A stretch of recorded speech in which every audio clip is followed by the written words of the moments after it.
everybody. Welcome back to Real Estate Makes Us Drink. Brian Quinlan from Daniels Real Estate, as it says right down there.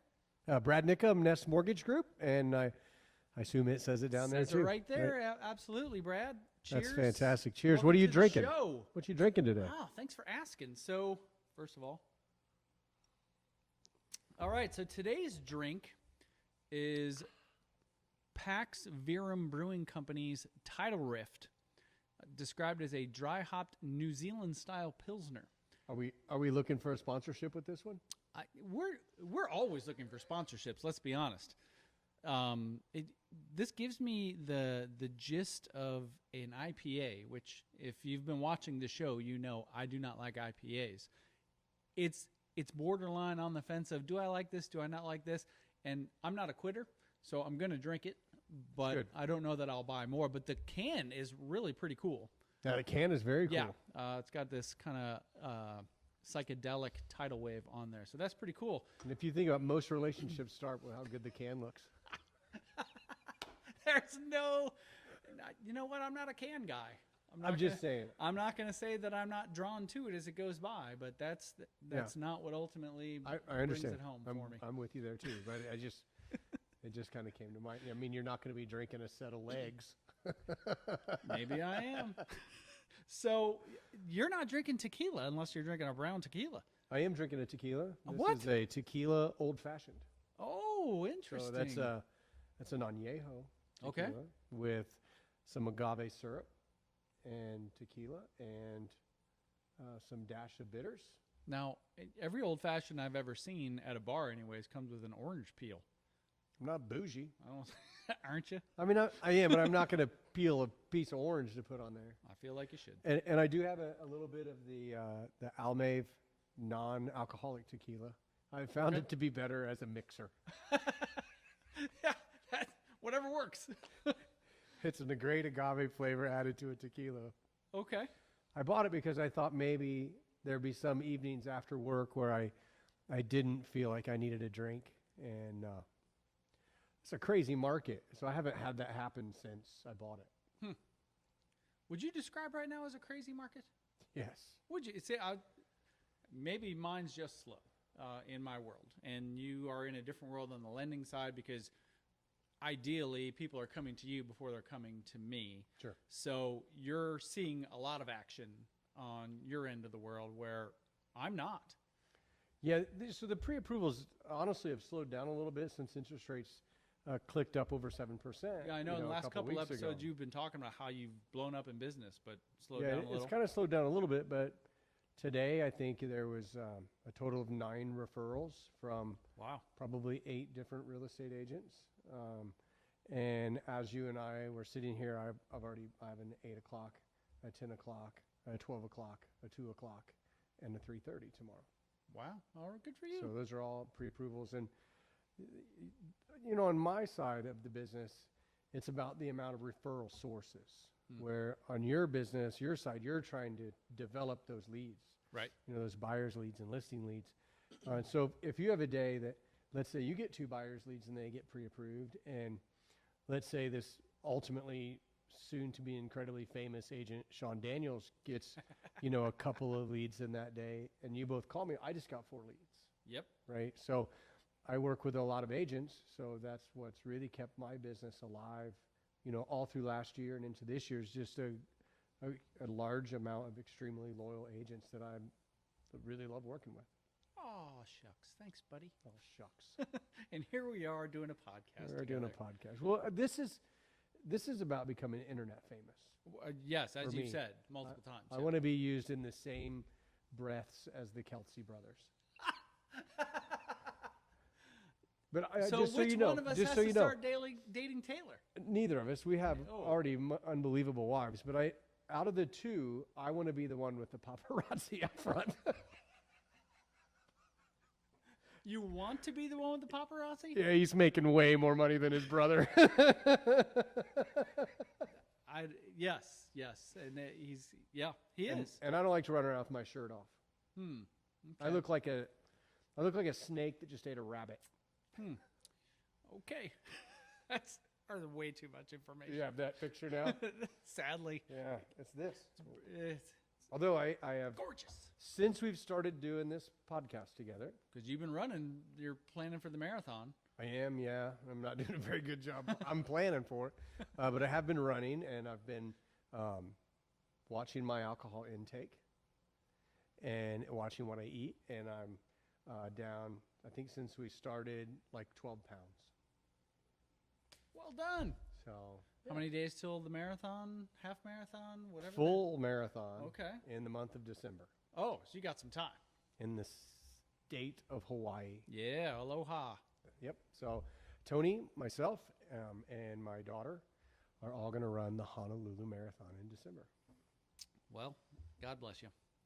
Yeah. I'm out. Yeah, I should be the half of the person I am by the time we do podcasts up to there. Yeah, for sure. See, as opposed to myself, I get up each morning now and I walk a mile around the pond in my neighborhood, which is wonderful. I'm very appreciative of the weather changing, right? Thank you, global warming. And this morning after walking and yesterday after walking, I could feel my knee kind of inflating. I'm like, well, this is not good, but it's fine. It's all fine. If you take some Advil, rub some dirt on it. Icy Hot. Okay. Or BioFlex. Okay. And then have 2 shots of tequila. And you'll be fine. Well, no. Okay. Well, pick your poison. I've got the Advil, naproxen, whatever medication I need. Yep. There's no BioFreeze at my house. Have you ever used it? Oh, absolutely. Yeah. Just we don't have any at my house. I haven't used it for years. Oh yeah. And tequila. Tequila is not happening. It's so good for you. Speaking of tequila, last episode you had this awesome Bajarriba bottle. We never talked about it. Is that how you say it? Yeah, it is. I guarantee it. We didn't talk about it, number one. And number two, we didn't do a shot. So let's go. And I know it's tequila, but you want to do a shot? Yes. I was literally going to let you pick That's it. anything other than tequila. It's it. I felt bad going home last time. We didn't even mention this awesome bottle that you have. So this is it today.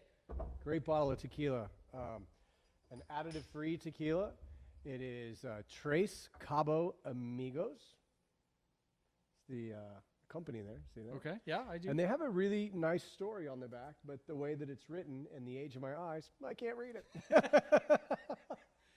Okay, now the bottle is distinctly unique. It is the shape of the California Baja. Okay, that's awesome. And there's even a map kind of up here on the front. My favorite city is located right around here. There Cabo, it is. San Lucas. Cabo San Lucas would be up there at the top of the bottle, going all the way down to Ensenada down here, and would be a little Tijuana down there. Oh, muy bien. All right, Tijuana. well, let's go, man. You want to try it? Yeah, sure. I've had a little bit of it, and I've found it to be a very nice tequila. Okay. Not a additive tequila that's all like made for gringos that think it's smooth and sweet. It tastes like agave. Okay. And gringos we are. Gringos we are. And if you've noticed over the hundreds of episodes we've done now, We're not there yet. my pores are getting shorter for you. I do appreciate that. Because the pores when we first started coming, they were remnant. Right. Yeah. So, cheers. Cheers, all.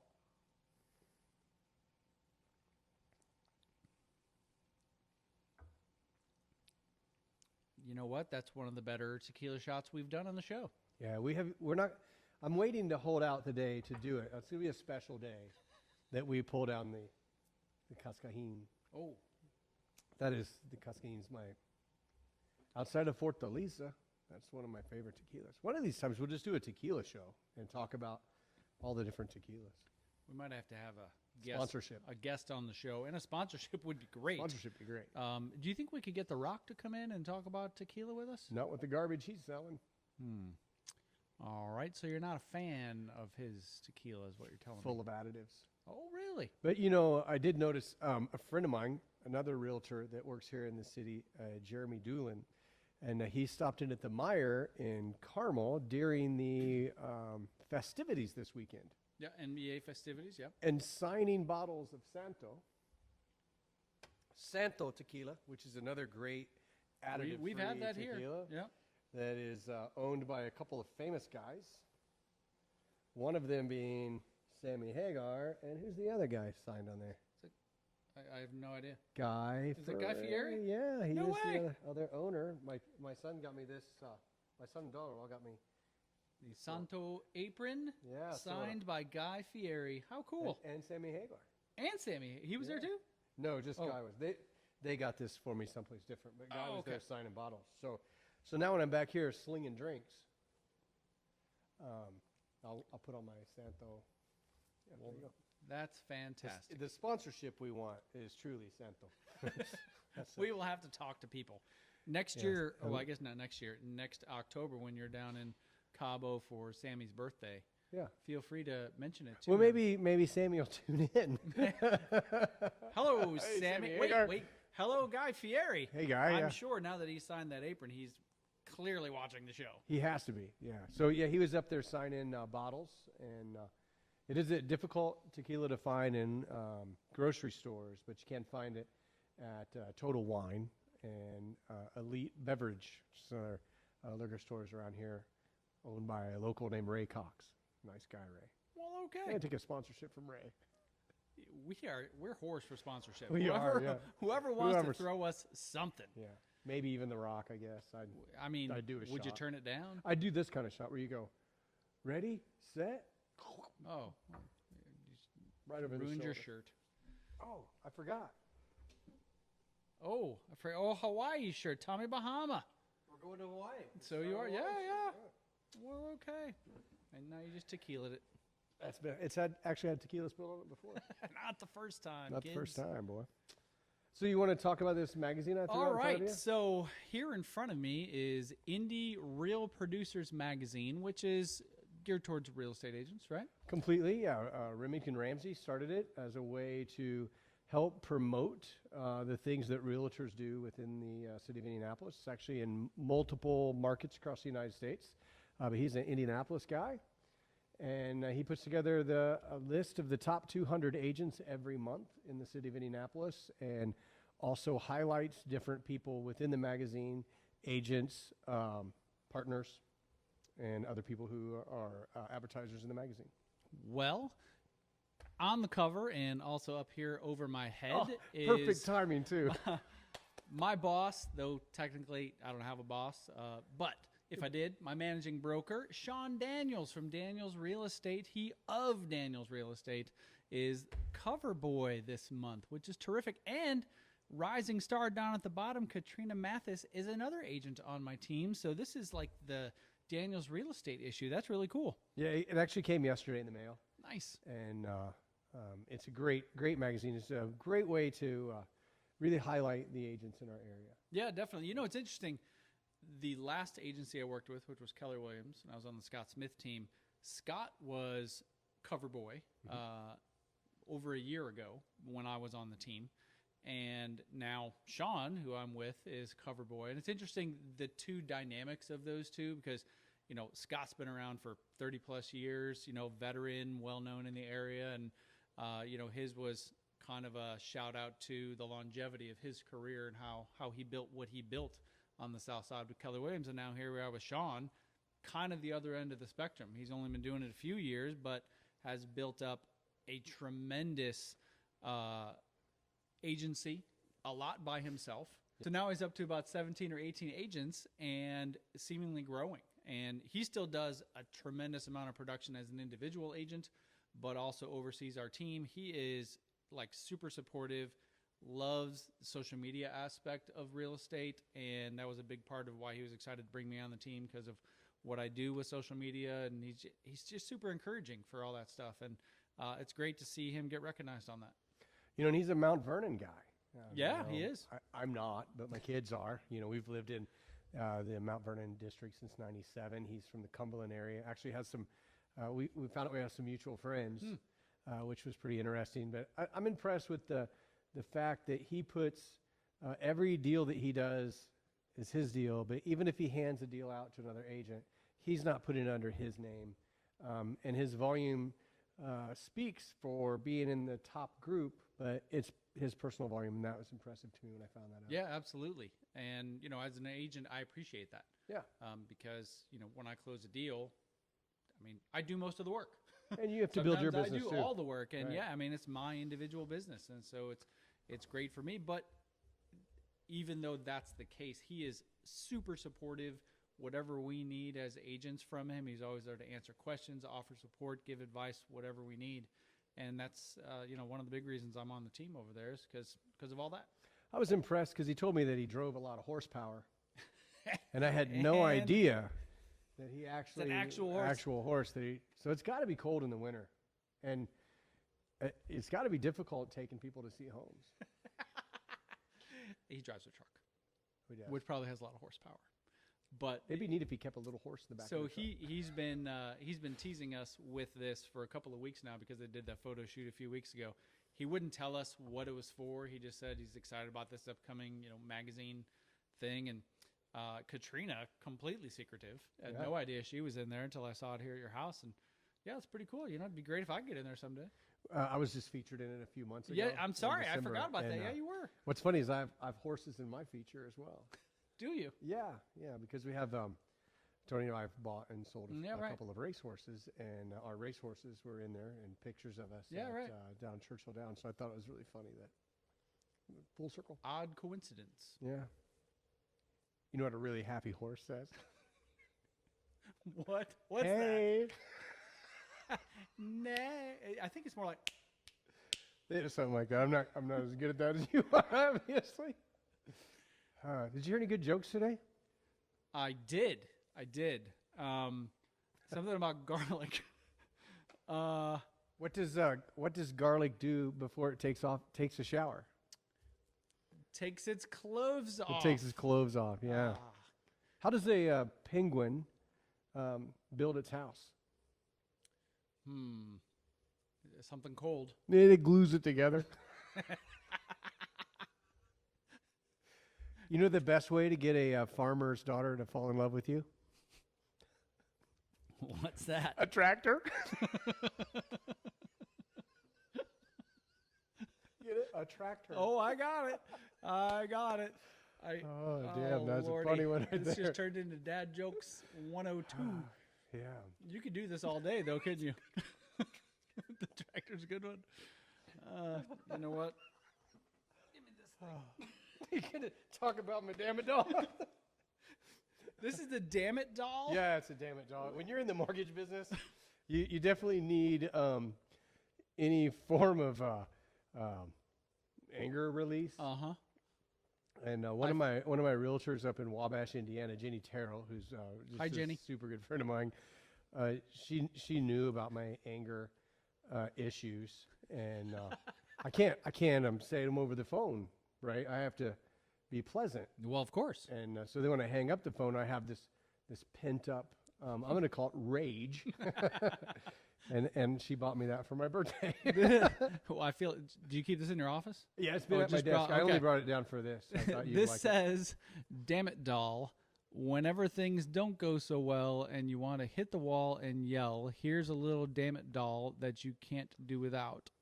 Just grasp it firmly by the legs and find a place to slam it. And as you whack the stuffing out, yell, damn it, damn it, damn it." That's pretty fantastic right there. It works. It made me feel better today. Well, that's great. Yeah.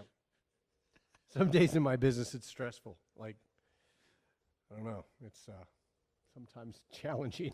Oh, I imagine that it is. Yeah. You know, people who probably keep information from you. Yeah. Things that happen late in a deal that blow it up. It's like, damn it, what are we doing? Yeah. Yeah. People don't realize the process of, my really what my position really entails in this process, because sure, I get a customer pre-approved, and then you've got the challenge of showing them homes and negotiating the deal and making it all happen. Sure. But then when it's time to actually close that loan, people don't realize that there's probably 100 people involved. Wow. In the I didn't know process there were of that buying many. a house. Well, think Really? about it. You got a buyer and a seller, you got a listing agent, a buyer's agent. You got a mortgage guy, a processor, a loan partner, an underwriter, a closer, right? Now you got to pull credit, so that's coming from a credit bureau. If you have any issues that you have to deal with on credit, you're dealing with the credit reporting company to get those issues fixed. The title company You've got a title closer, not just the closer at my company, but the closer at the title company. You've got someone that's going to underwrite the title insurance policy. You've got someone that's going to review the survey. You've got somebody in some cases that's going to do a survey. You've got the person that's going to do the search at the county to make sure that the title's clean. Then you've got someone that's going to type up all of that title information, send it to me, and when it closes, you've got someone that's going to record that information. Now, we forgot all about the fact that you're going to have an inspection. Yep. Now there's an inspector that's going to come. You're going to present an inspection response. Potentially there's going to be contractors to make any repairs, and then I'm going to send out an appraiser. The appraiser is going to come out and appraise the property. I've got to work with the employer to get the verifications of employment. If there's three, employers, there's 3 different verifications of employment. And I've got to wrangle all of these things in together to have it all come to the closing table on time. Impressive. And it's me included. Sometimes people don't do the things they're supposed to do in the timely fashion that they're supposed to do them. And, some clients I have to work with their accountants to get their tax returns. I have to work with their financial planners to get some of their financial documents. They may need to go to their bank to get a bank statement, or you don't realize how many people are actually involved in the process of buying a house. And I always say, the realtor, you're working with your realtor, and he looks like a duck just floating across the water, but the feet are under there going crazy to make it all happen.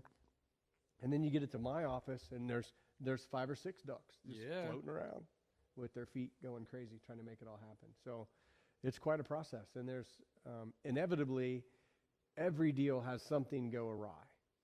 Yeah, I'd say so. And every deal is a snowflake. Oh, for sure. I hate the snow. But it's all about making that all come together where the buyer goes, wow, that was so smooth. Right. I can't believe how easy that was. That's what we try and do, that's for sure. And I show up at closing 4 pounds heavier and missing a patch of hair. But with a gift. And a dented Dammit. And dad jokes. And I got a lot of dad jokes. There you go. Okay. So, interesting question, I guess.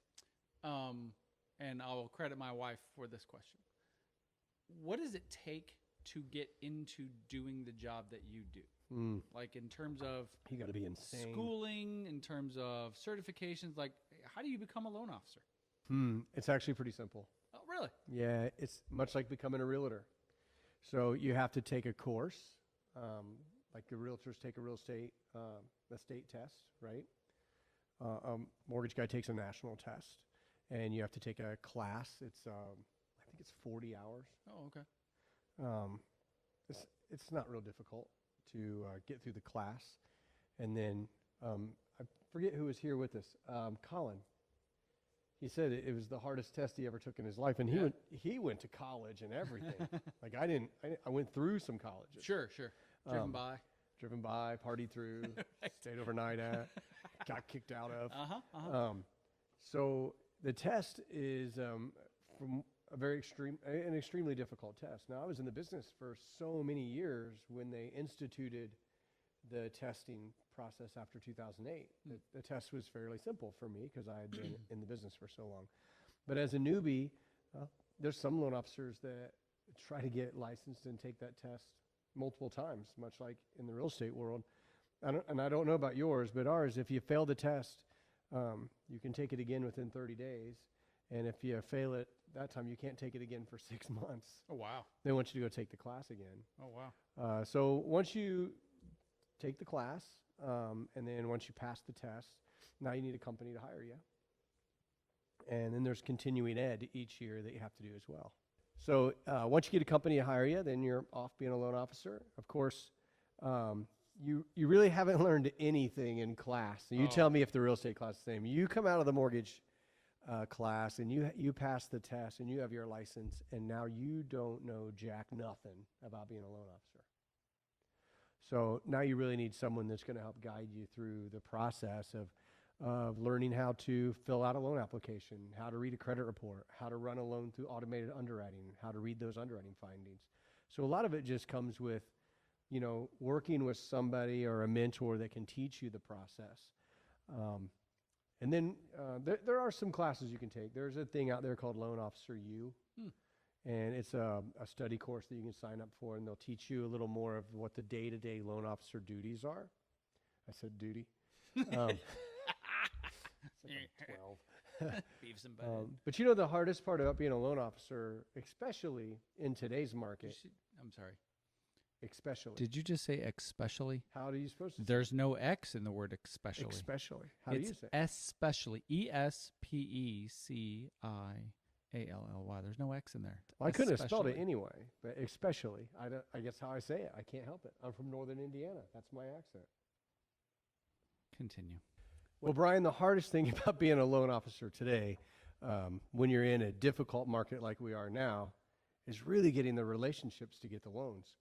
You can know everything you need to know about booking a loan. You can know all the programs, all the guidelines, everything you need to know. But if you don't have relationships that are sending those deals to you, you'll go hungry. And it's different in a market where there's a lot of refinances, or we're in a lower rate market, because now you can come in and start to learn and truly just make telemarketing calls and pick low-hanging fruit of people that need to refinance and get your feet wet that way. And that's what I did in 97. Actually went to the courthouses in each county and would look up people's mortgages and look and see the mortgage companies' names that they had. And you would look for non-conforming lenders and also the dates that they got their mortgage. Because in 97, rates have fallen so far down to 8.5, where everybody could refinance. And you heard that right? Rates had fell all the way down to 8.5. And you could go look up, Conti or Old Kent or some of these mortgage companies. And then you'd go, so we didn't have the internet then, because Al Gore hadn't invented it yet. We got the yellow pages or the white pages, which was a book that was like this thick. Everybody's name and address in it. Yeah, and you looked up their name and address. You wrote down their phone number and you called them. And you're like, hey, this is Brad Nickham with, at that time we owned a company called Mortgage Express. And I seen at the courthouse that you have a mortgage that you got this many months ago with this mortgage company. And I'm assuming that you have an interest rate that's probably in double digits. And if I could show you how to reduce your monthly payment and lower your interest rate, is that something you'd be interested in? And those were calls that you did every day. Man. And how many calls would you make a day? Hundreds. That's where I learned the process of, it's more of a sales thing, not about a mortgage thing. But if you can get in whatever your industry is, I did it when I was in advertising. I did it when I was in medical sales, and I've done it while I was in the mortgage business, and also when we owned the landscape and snow removal company. The thing that I noticed is if I could make 100 calls a day, if I could focus on picking up my phone and dialing it out 100 times a day, that I could make pretty much whatever amount of money I wanted to make. And a couple of things happened there. I don't know if we've talked about it on this show, but there's a lot of books that talk about mastering your skill set in whatever you do for a living. And Malcolm Gladwell in the book Blink talks about 10,000 hours. Yep. Right? Michael Jordan hit his 10,000 hours faster than other people his age. So he excelled so much higher. So many sports people that excelled, like Kobe. I'm not a basketball guy, but I'm using basketball references. They always talked about how Kobe was the first guy at the gym. Kobe shot free throws longer than anybody else. Kobe was the last guy to leave the gym. And Kobe was the first guy back the next day. And he did that season around. Yep. And you're like, well, why was he so good? Oh, he's got so much talent. No, he got his 10,000 hours in. He's mastered what he does, and now he just takes it to that next level. And you can take that back to even an Eddie Van Halen, who started playing guitar at a very young age and was a bit of an outcast, didn't have friends in school, didn't do sports, didn't speak English very well, would come home to their little house in Pasadena and just play guitar all day. So by the time he was a teenager, he was already near his 10,000 hours, right? So that constantly making calls and constantly honing your skills on how to communicate and talk to people really creates this confidence and a skill set level that when you want to expand that into creating realtor relationships or builder relationships or financial planner relationships as a mortgage person, you can really lay down a great base for an income. And I feel it's the same for realtors. If you can make that 100 calls a day, picking up the phone and always prospecting, right? What does it always be prospecting, right? ABP, right? Always be prospecting. If you can always be in that mindset, then these are great industries for you. One of the things I've always talked about is, your prospects, your next potential deal is always around you. Sure. And when we moved to Indianapolis, I didn't know anybody here. I'd never lived here. And, they say the key to success is it's always, what do they say? Who you know. Oh, right? Sure. Yeah. Who you know. Right? You've heard that before. Oh, right? absolutely. I didn't make that up. No, right? you did not. So it's a who you know. Or did you? Did you make that up? No, I didn't. Okay. I don't know where it came from. It's probably the Quran, Sure. Old Testament, somewhere. All of them. But I don't believe that. I think it's who you meet. Because you don't have to know them. Well, I didn't know any of the people that surround me in business today, but I met them, and I'm not afraid ever to stand in line at, it's hard to say Amazon. The old days, I go into Meijer and stand in line, and the guy that I need to talk to could be the guy 2 people behind me in line. So why not just say, hey, how you doing? You look kind of familiar. You from around here? What do you do for a living? You got a business card? Maybe I can throw some business your way. Those are great ways to meet people. And in that, for me, has built a huge network of people that I know. I mean, that I know people all over the place. Yeah, you do. And doing that is just, it's becoming a person who always wants to meet people, and not necessarily a financial purpose to meet them, but to expand the network of people that I know all the time, to try to be that person to where, if somebody says, hey, I'm looking to do this, hey, I got a buddy that does that, or I know a guy that does that. It's very helpful. Yeah. This business, and I think in business in general, is so much about relationships. Totally. And, in the world that I came from, which was education, it's about relationships, but that's really in a very different way. I felt that I had a really good rapport with my students because I was willing to let them get to know me kind of as a person outside of school. I mean, you can ask almost any one of my former 6th graders what was the favorite part about me as a teacher. Most of them will not name anything I ever taught them in math. It will be how I talked to them. It will be, there was a kid who literally just wrote me a thank you note recently, and he said, I remember how you used to joke around in class and used to throw markers at people. I'm like, did you? Oh, 100%. That's fantastic. Because sometimes you got to get their attention. It was never malicious, It was Smack 'em with the Dammit it was a lob a marker across the room, get their attention, whatever that would be. But every Monday morning, I would spend an entire class period. We would go around the room, and if anybody wanted to share what they did over the weekend. And I told them from the beginning of the school year, we're doing this to get to know each other. Because you're going to spend more time with us than you do with your family in a lot of cases. And so I got to learn about them and their lives outside of school on a personal basis. And then at the very end, I would share what I did over the weekend. Sometimes that would take the entire class period. Honestly, sometimes it would take 2 class periods. And I didn't really care because I knew I'd get to the math. And certainly the math that, was important in certain aspects. But, there was a very good camaraderie that I had with a lot of my students because of that. And that has now translated into where I am today, where now I'm getting former students who respect me enough now that some of which I've stayed in touch with, some of which I have not. But, they find out that I'm in real estate, and then suddenly they're like, hey, Mr. Q, I'm looking to buy a house. I'm like, well, okay, nice talking to you. That's awesome. And so that relationship that I built over time with those people, former colleagues that I worked with, parents of former students that I had who find out I'm in real estate, and they're like, oh my gosh, we're looking to buy or sell a house. And suddenly now I've got a new client. And, it's all about the relationships that have been built up over time with people. And, being a teacher, I'm not really afraid to go talk to people. Now, I'll be honest, I am an introvert. So I am not the person to stand in line and just strike up a random conversation with somebody. Okay, so let me ask you a question. Let's say I'm 2 people behind you, and my wife and I are buying our groceries, and I say, man, I really think now's a good time to sell our house, but I don't even know where to get started. Oh, I'm jumping in that conversation. Okay, there's no doubt. That's what I'm talking about. Yeah. It's being able to turn around and go, hey, I'm a realtor. Yeah, no, I will jump into that conversation. But there's people in your business that don't. Oh, yeah.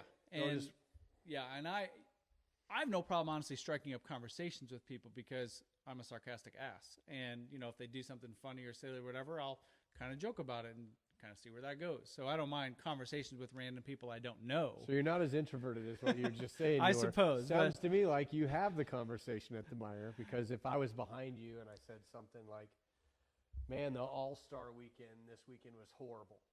Yeah. You'd be like, no, it wasn't. You're a loser. See, did you go downtown? No. Yeah. Yeah. So you just exposed yourself. I guess I'm a not in an illegal form. Introverted extrovert.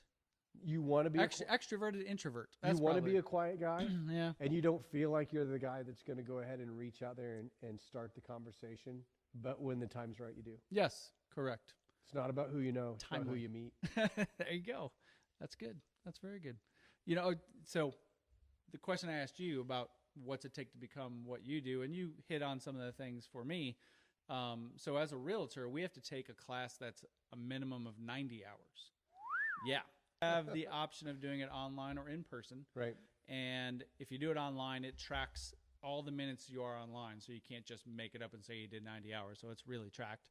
And then at the end of that 90 hours, you take a quiz, essentially, that once you pass that, you have passed the class. Right. Now you take that verification to the testing center once you sign up for it, and you have to take 2 tests, the national test and a state test. Do you have... Yeah, so that's similar. So you have to pass the class. So you have... Yeah, okay. I think there's maybe 15 quizzes you have to pass to move to the next group. And then there's one big test to pass the class. And then you have the federal and the state tests that you have to take. There you go.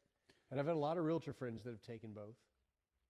Like taking... The mortgage test really? and the real estate test. Yeah. And I hear the same thing from them all. They're like, that mortgage test was a monster. But Is it very math oriented? Actually not. I feel like it should be. So there's a section that is math oriented. But the section that's the hardest in the mortgage side is the legal side. Oh, yeah. Because you have, how many days does this document need to be signed from the day it's sent, and then this closing document has to be done within that. There's all these day rules within TRID. And you could sit 2 lawyers down that run the 2 largest mortgage companies in the country and ask them to explain their legal belief of TRID, and you're not going to get even 2 lawyers to agree. So when you're taking the test, there's questions that you're like, I know it's only one of these, but in the book, it could have been all 4. And that's what's so hard about it. Oh, okay. So we take the 2 tests, national and state, and you have to pass both, but you can pass them separately.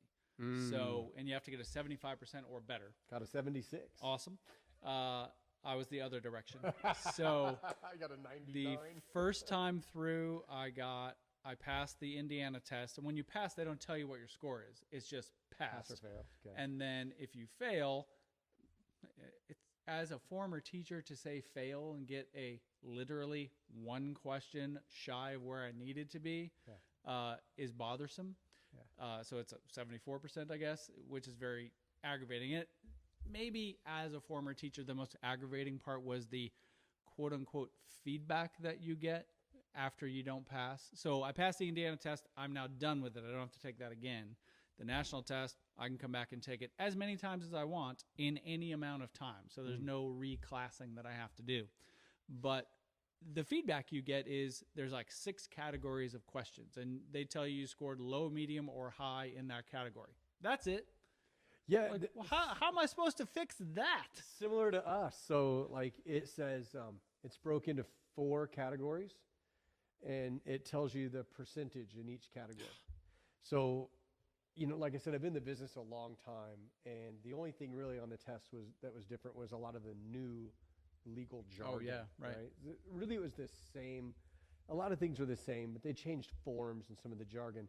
I was like a 100, a 100, a 100, and like a 54, which equaled a 76. However the math worked. And I was like, man, I'm glad I was strong in those other 3 areas. No kidding. And I flew through them. Like I was done at the test, and the lady looked at me and she said, "Do you have a question?" I was like, "No, I'm done." And then she's like, "You passed. You got a 76." Oh, like, sweet. Awesome. So first time I missed by a question. Took it again, then later the same month, missed by like 2 questions. No, you went down 1. Right. So then I came back a month later. So now, keeping in mind at this point, I was still a full-time teacher. And the test probably cost you, what, $70 every time? And that's what ours, like $75. That's the aggravation with it, is because you sign up to take both tests, but if I'm only taking one, I still pay the same price. Ours, you always had to take both. Okay. Well, So again, this was in the summertime leading into a school year. And in my head, I was going back to teach for the school year no matter what. I was going to try real estate part-time for that school year, but then I was going to be done. So in a way, it may have been a godsend that I didn't pass it all 3 times. Because had I passed it, I probably would have been like, do I really want to go back and teach? And so because it just would have been aggravating. So didn't pass at the end of July. And I was like, all right, well, I am just going to take a break. Going to step away. I will deal with this later. Went into the school year. This is now 2019. And I signed up to take it over Thanksgiving break. They changed the test. New testing service with a whole new test. Like, well, I don't even know how to prepare for this with the BS feedback I got last 3 times. Right. And the class that you took so long ago. Right? For sure, right? Yeah. Now I'm an avid note taker, so I'm looking through my notes. I grabbed like a study book. I mean, I did everything I really could think of. I don't even know how to read to get notes through this, or right? a study book. So I get there in November and I take it, and no joke, dude, 5 questions into this test, I'm like, well, I'm going to fail this. I might as well stop. I'm like, at this point now I'm thinking, I don't know what I'm going to do. This is now the 4th dang time. And so I get done and new test. Well, first 3 times you take the test and you leave the room and you get results out in the hallway. So I don't even know walking out what this guy's going to hand me. This one flashes up on the screen. Ours flashes on the screen. Passed. I was like, oh my gosh. I did a little dance out in the hallway. Did it do like a circle? Honestly, I don't recall. Martin did a circle, and then it just circled. Oh, and sweet. Circled, well, and circled, and then it said 76 passed. Oh, nice. And no, it gave me my results, and then it disappeared, and I walked out, and so I was pretty happy. And then, I had resigned myself. I wasn't resigning from school, so I finished the school year, which ultimately turned out to be 2020, and we ended in quarantine. And then turned into the greatest year of real estate ever. It did. I came in at obviously an ideal time. Back to something you had said, what you learn in your real estate class is vastly different than what I do as a realtor. Oh my gosh. Yes, there are things in there, but at no point during real estate class do they teach you how to write an offer sheet. You don't even learn how to fill out a purchase agreement. No, not whatsoever. Like, that's expected that you go to your brokerage and figure that out. What are you doing? I'm out of drink, so while you're talking, I'm looking for a replacement beverage. Okay. Keep going. All right. So as a realtor, then you pass your class, and you now have, first of all, within your first 3 years, you have 30 continuing education hours that you have to take within those first 3 years. And it's a specifically laid out required course, so you can't like randomly choose topics or whatever. It's a 30-hour course you have to take. Then after you complete that, then every year after that you have to take 12 continuing education hours.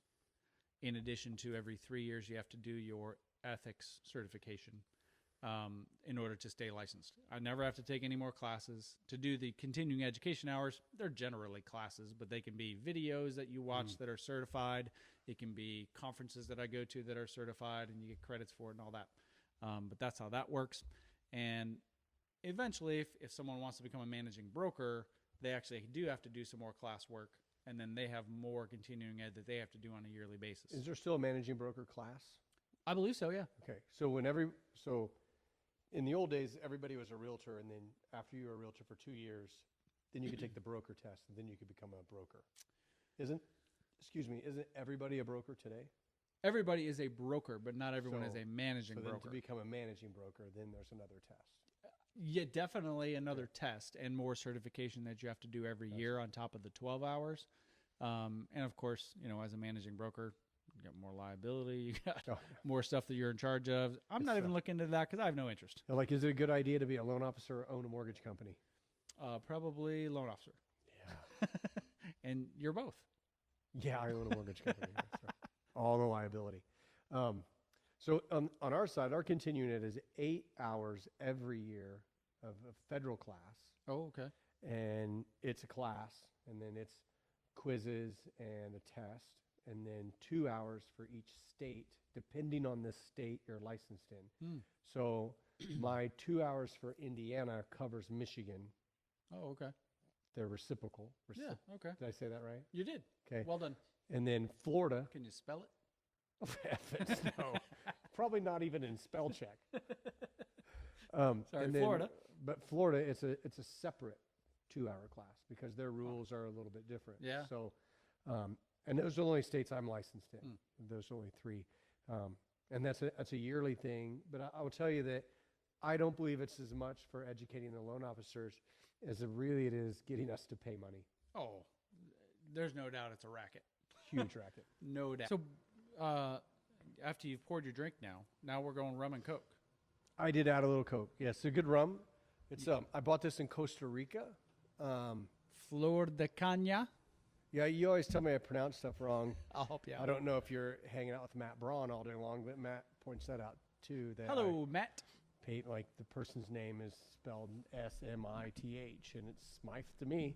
And then he gives me a hard time. So I try not to pronounce things. It might be best. Okay. Yep. Social media wise, you had a great post this week, and I wound up resharing that, and it was a chart. Yes. And the chart showed the predictions of home values / price of homes, that the predictions for this year have changed for what they will be by the end of the year. Yes. And the increase in value is pretty tremendous. I mean, if I'm a homeowner, I like to see this. If I'm somebody who's looking to buy a house, I might take that into consideration and get in sooner rather than later. Yeah, for all the people that thought there was a housing crash coming, right, and they're going to wait. Like, I'm going to wait on the crash. I've heard that so much. They don't usually say it. Have you really? Yeah, Like, and it's not that voice. They're like, I'm going to wait on it to crash. Oh, yeah. I have heard that voice. Yeah. You like that one probably better. I do. So I hear all the time, well, I'm going to wait, I think the market's going to crash. The voice changed. Yeah, it slipped back into that one. Okay. Yeah. The housing market is not going to crash. There's another. I got my social media going right now. You too, by the do. way. I am. It's impressive. If you're not following Brad Nickham on Facebook, you're missing out. He's throwing gold nuggets out. Nuggets out there. Nugget after nugget. It's Buckets great. of nuggets. So I had one the other day that showed that a certain percentage of people owned their home either free and clear or had more than 50% equity in their house. Remember that one? And it was like a massive percentage. Yeah. It's unbelievable the amount of equity that people have in their homes. And when you look at how many foreclosures are out there today, if somebody does get behind on their house that they owe $200,000 on, they just sell it for $400,000. It doesn't go into foreclosure. And what's happened is this demand has caused housing prices to continue to grow, and there's no sight of it slowing down due to the fact of population growth of people who are aged 33 or above, and actually the next group, the Gen Zers, are buying homes at even a younger pace. So I have kids that I'm selling, doing loans for that are 21, 20, wow. 22 years old. So these are some forecasts. So some of the original forecasts for growth in homes this year: Goldman Sachs 1.9, Mortgage Brokers Association 1.1, Zillow 0.2, Fannie Mae 2.8, Freddie Mac 2.6. Home Price Expectation Survey 2.2, and the National Association of Realtors 0.7. Boy, weren't they optimistic? Weren't they? Woo! And so that was expectation. So that's what they thought 2024's growth in homes would be. Yeah. So now, based on sales, and even though applications have slowed because of interest rates kind of going up again, we still have this massive amount of demand. I still have customers writing offers that aren't winning. So Goldman Sachs, everybody's adjusted their numbers. So this is the current forecast for growth in homes for 2024. Goldman Sachs, 5%. Mortgage Brokers Association, 4.1%. Zillow, 3.5. They probably win for the biggest increase from 0.2 to 3.5. But, they probably looked at it on their Zestimate. Right. Very trustworthy. Yeah. Fannie Mae, 3.2. Freddie Mac, 2.8. The most conservative change from 2.6 to 2.8. Home Price Expectation Survey 2.4, and the National Association of Realtors, NAR, 1.9. So think of this. Your house is going to probably grow somewhere between 5% and 1.9. So if you're waiting for rates to come down, or you're waiting for home prices to come down, or if you're waiting for a sign, this is your sign. It's time to buy a house. There's a sign. Right there. Your biggest financial mistake was not buying a house 5 years ago. No. That said, your biggest financial mistake was not buying a house when you were 5 years old. Sorry, my bad. Because if you think about, I've seen a thing, and I do like Dave Ramsey. I'm not a huge follower of all of his things because I like stuff. I don't finance stuff, but buying at the age of 5. So I seen a report the other day that if you put $6,500 into an IRA at age 16, based on the S&P 500's growth, if you did that back when you were 16 those years ago and you were 65 years old today, so that would be 55 years ago, right? Yeah. You'd have $1 million in your account. That isn't $6,500 a year. That's just $6,500 one time, okay? So if you look at, a home purchase, we bought our home in 1997 for $139,000. We still live in this same home. Now, granted, we have done things to it today. The price today is kind of irrelevant because of what we've done to it. But before all of the things that we did to this house was in the sales price of $350,000. So what great investment. I'll throw mine in there. So we built our house in 2017. We paid brand new from dirt to house, $235,000 for the house. We have done nothing to it other than paint in almost 7 years that we've been there. And I could probably sell the house now for close to $375,000, $400,000. I mean, what else can you do that with? Very little. Very little. Nothing. Stock market if you're good at it. If you hit the right one, sure. You bought some NVIDIA stock, which took big dumps today, but that's okay. Great time to buy in. I actually read that yesterday. It's NVIDIA. No, it's NVIDIA. Honestly, what the article said, it pronounced NVIDIA. Could be. But NVIDIA makes sense because it starts with the letter N and then VIDIA. Well, yeah, you always take the letter that spells with like pneumonia. In my head, I was reading it as NVIDIA, and then in the article, it's like NVIDIA. I'm like, it could be. I mean, I call it NVIDIA. Yeah. They're going to know what you're talking about. If I sell my stock, I'm going to get paid the same whether I call it the right name or not. That's correct. It took a big dump today, though. You took a big dump today? No, the stock did. Why? They announced their earnings, and the earnings still were high. It's just a time for the stock to kind of they're like high up there with like Alibaba, Amazon. Like, aren't they're one of the? Am I wrong? No, you're not wrong at all. I mean, okay. I think it topped 740, but I think it's in the 630s. I think it closed in the 630s today. It's a big tumble. But of course, that's an $800 stock, I believe. Don't take stock tips from this guy, but I believe it's an $800 stock. Don't take by the end of 2024. Gambling or stock tips from me. I do like the stock market. So yeah, this is a good chart. It is, yeah. That up and what that chart shows me as a realtor is just continuing to encourage people to go and start shopping for a house if that's your plan for this year and you can afford it right now. Because the expectation by the end of the year by some of these people is that home prices are going to increase by 5%. Well, that's a lot when you're talking hundreds of thousands of dollars. And as a buyer, I mean, think about the possibility of getting into a house now, and by the end of the year, the value of your house has already gone up 5%, and all you did was move in. Another side of that, it's not just our first-time home buyers that are renting, but if you've owned your home for 5 years, and you're not, let's say, necessarily stoked about it, right? Sure. Maybe you're growing, maybe your family's growing. And a lot of people in 2021 bought homes with the competitive market that it was. They're like, I'll basically take anything that I can actually get an accepted offer on. Right. And they've been sitting in a house for 3 years that, they're okay with, but they don't love it, but it's what they could get at the time. And there's people that bought in 18 or 19 that are now having another child. Oh, yeah. They're buying their third car that's their fun car, and they need another door for the garage, right? So those are things where maybe you aren't really thinking about selling. It hasn't really hit you really hard that you want to, but heck, make a call. Find out what your house is worth. So now would be a good time to see how much equity you actually have in that thing.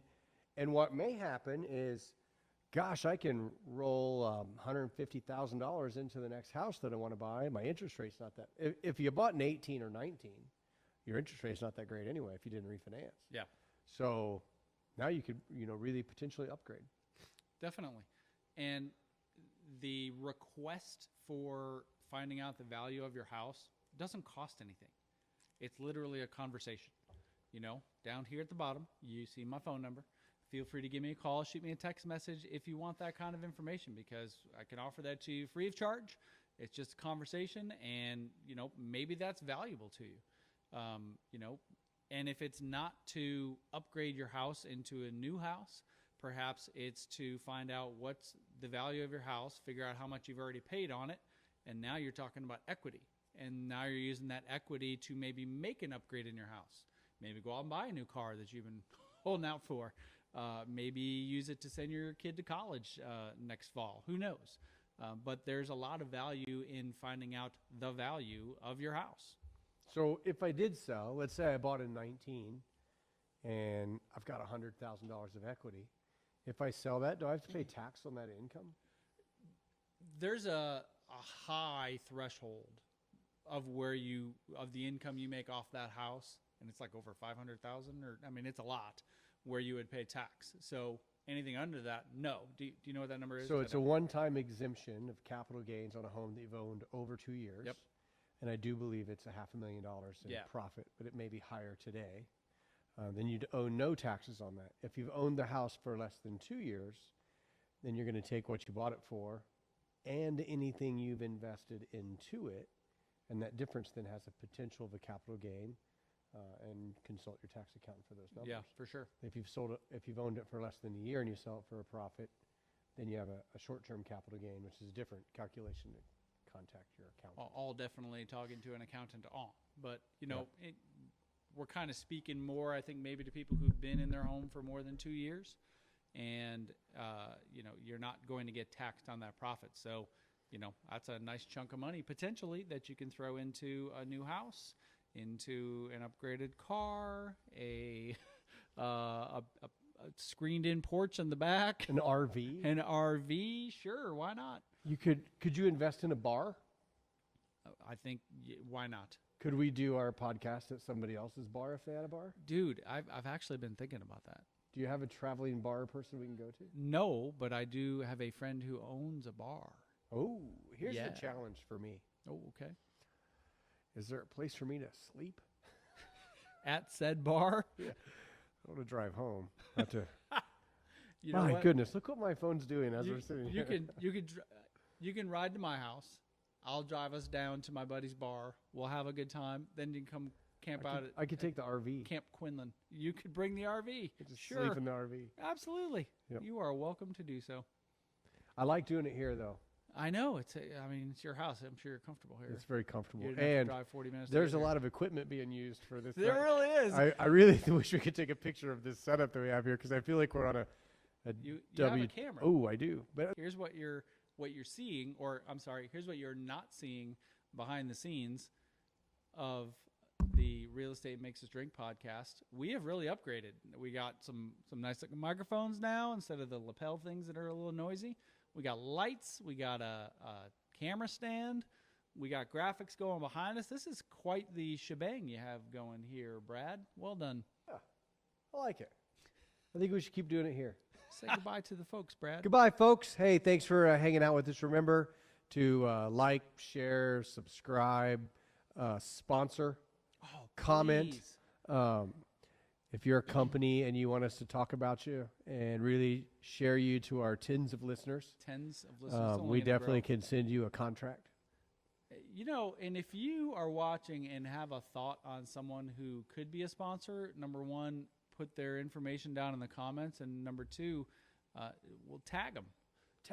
And we will make sure to throw it out on social media and tag them and see if they're interested in a Real Estate Makes Us Drink podcast. Oh, speaking of Real Estate Makes Us Drink, I have a newsletter formerly called The Thrill, now called Real Estate Makes Us Drink, that I send out on a weekly basis.